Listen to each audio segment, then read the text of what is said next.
Asini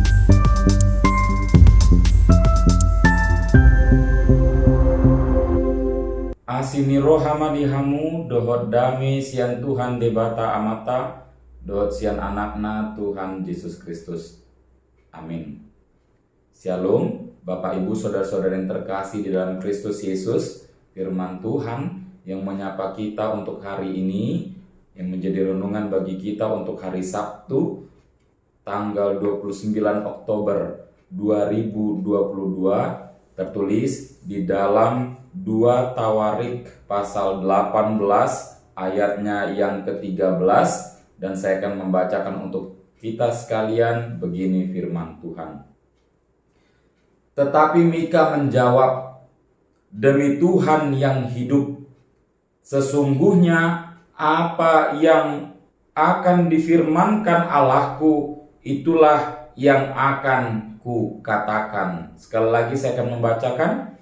Tetapi Mika menjawab, demi Tuhan yang hidup, sesungguhnya apa yang akan difirmankan Allahku, itulah yang akan kukatakan. Demikian firman Tuhan.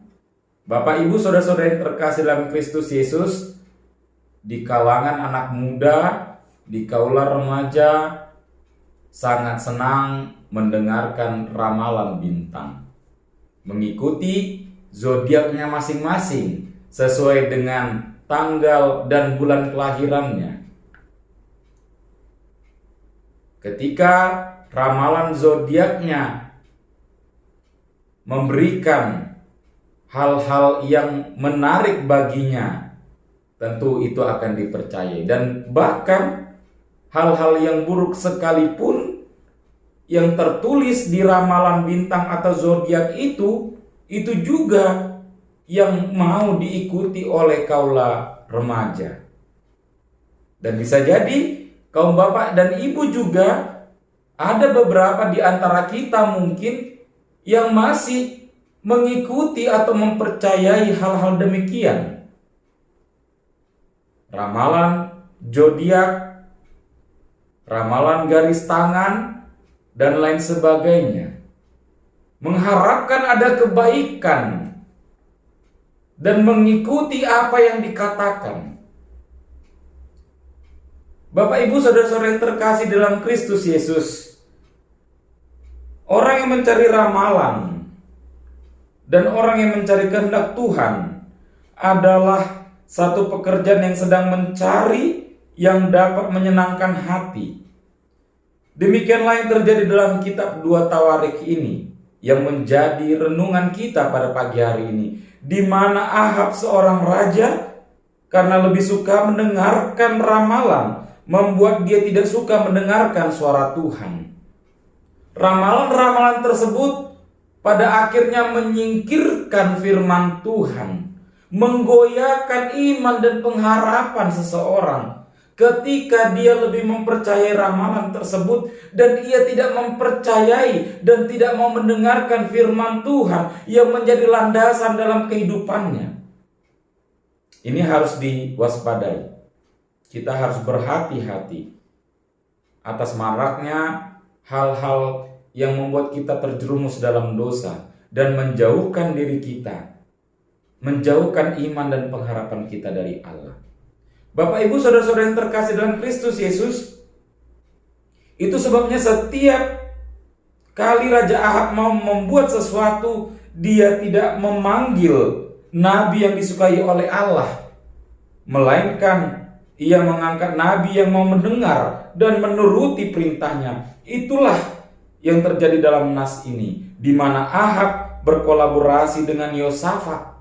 Ahab mengumpulkan 400 orang nabi, dan dengan suara bulat ke-400 orang nabi palsu itu bersepakat melaksanakan keinginan raja, dan mereka berbohong bahwa apa yang mereka rencanakan itu sudah disetujui oleh Allah.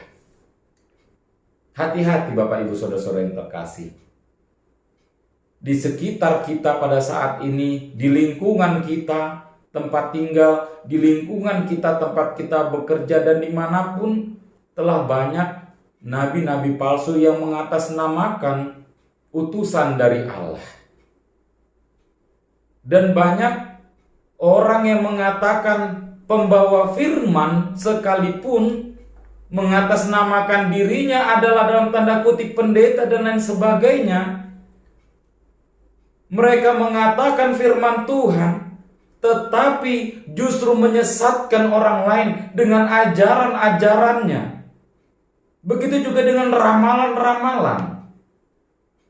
Dan kita harus mewaspadai anak-anak kita, kaum remaja dan pemuda, agar tidak mempercayai hal-hal demikian. Dan orang tua juga harus memberikan contoh bahwasanya firman Tuhan, hukum Taurat Tuhan, itulah yang menjadi landasan kehidupan kita, yang harus kita dengarkan, yang harus kita lakukan dalam kehidupan kita, dan yang harus kita aminkan dalam kehidupan kita. Bukan perkataan-perkataan, bukan ramalan-ramalan, bukan nasihat-nasihat dari nabi-nabi palsu yang mengatasnamakan Allah, tetapi malah menyesatkan manusia.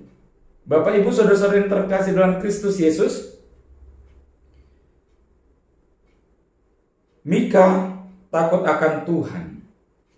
Mika selalu menyatakan kebenaran akan suara Tuhan. Sehingga ketika Ahab bertanya kepada Mika, maka Mika menjawab dengan jelas bahwa demi Tuhan yang hidup, sesungguhnya apa yang akan difirmankan Allahku, itulah yang akan kukatakan. Oleh sebab itulah, mendengar dan menerima yang baik-baik saja, itulah yang selalu kita inginkan. Sulit bagi kita untuk mendengarkan firman Tuhan yang nadanya menegur. Ketika ada firman Tuhan yang mengena dalam kehidupan kita, maka kita langsung mengatakan bahwa pengkhotbah tersebut menyindir saya, mengata-ngatai saya. Akan tetapi pada saat ini Mika mengatakan di dalam 2 Tawarik pasal 18 ayat 13, demi Tuhan yang hidup, sesungguhnya apa yang akan difirmankan Allahku, itulah yang akan kukatakan. Sehingga ketika firman itu benar-benar mendarat dalam kehidupan kita, maka firman itu benar-benar nyata terjadi. Berarti firman itu benar-benar hidup dalam kehidupan kita, yang mengubah kehidupan kita, mengubah sikap dan perilaku kita, mengubah iman dan pengharapan kita untuk semakin dekat kepada Allah. Padahal firman Tuhan yang terasa keras itu pun perlu kita dengar agar kita tahu bagaimana harus merespon dan menyesuaikan diri kita dengan apa yang Tuhan kehendaki. Dengan menegur dan memperingatkan kita, sesungguhnya Tuhan sedang memperlihatkan bahwa Ia mengasihi kita. Sehingga hanya firman Tuhan sajalah yang ada dalam kehidupan kita. Mari kita menghidupi dan melakukan firman Tuhan dalam kehidupan kita pribadi lepas pribadi. Amin. Kita bersatu dalam doa. Bapa di dalam surga, hari ini kami bersuka cita atas firman Tuhan yang mengawali kegiatan kami. Kami diajarkan untuk boleh melakukan firman Tuhan. Tuhan, kami mau mendengarkan firman-Mu dalam setiap kehidupan kami. Biarlah firman yang setiap kami dengarkan ya Tuhan, boleh menjadi pelita bagi kami, boleh menjadi tongkat bagi kami ya Tuhan, agar kami tidak jatuh dalam dosa dan pencobaan. Tuhan, kami memohon tuntunan pengasihan Tuhan dalam kehidupan kami pada satu hari ini, dan berkati kehidupan kami, serta ampuni dosa dan pelanggaran kami, agar kami layak di hadapan-Mu.